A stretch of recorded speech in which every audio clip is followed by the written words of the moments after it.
Hello, everyone. This is Jim Okrasinski, your instructor for 1102, producing a quick instructional video on using and citing sources, the principles of citation. So I list four principles here, and I'll go through them briefly, and we'll look at exactly how they are implemented in using source information from authors.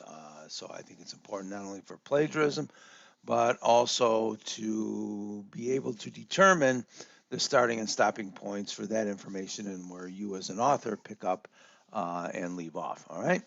So principle number one is introducing sources. Who's the speaker of the information you are providing in any writing, right? When you're using the words of others, whether it's a memo, a research essay, an article, whatever it may be, you have to provide some what we call attribution, okay, here for the information that you obtain from source material. And we always use the present tense. The examples here when we introduce something, Mr. Okrasinski argues, Michael Jordan states, always present tense. And I think it's important to introduce it. The attribution, introduction, should appear before any quoted information or any quotes or any paraphrased information. If you are using what an author says, that is their intellectual property and you must provide credit. Okay. Now, principle number two is starting and ending points. I think this is really important. The starting point will be the attribution. Okay. But you have to bracket your use of source information.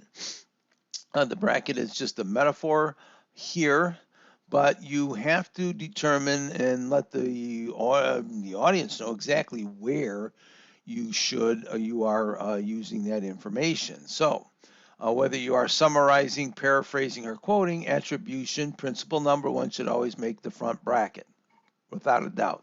If there's no author to a source, then you have to use the title of the source, the title of the web page or the title of the article, not the website. Okay, I shouldn't see any .coms in there. There is a particular organization or title to the page of your online source that you must use if there is no author. Be aware, look closely to determine whether your source information is actually authored or not. The ending brackets can be quotation marks when quoting or a parenthetical reference consisting of a page number here, if there is a page number, or the author's last name, like Okrasinski, when paraphrasing or summarizing. So here is an example. Okay, some prominent economists warned that the Obama administration was moving our nation dangerously close to socialist models. Here's your attribution. Octavio Peroni, research fellow of Super Economy think tank, that is principle number one, pointing to the rapidly increasing federal ownership stake in the largest banks. Peroni feared this trend would continue until no clear distinction remained between federal and private institutions. Here's the ending bracket in that particular instance, which would be a page number. All right. Sometimes page numbers are your friend. Okay, so if we move on to principle number three, there you can use page numbers, but more and more we're using source information that is what we call unpaginated. Okay, there's either no print version or you don't have access to it, but either way, you have to create an ending bracket, all right? So if we were to look here, an MLA example would be the NPR program, Latino USA, which is attribution principle number one, reported that home foreclosures disproportionately affect minority homeowners.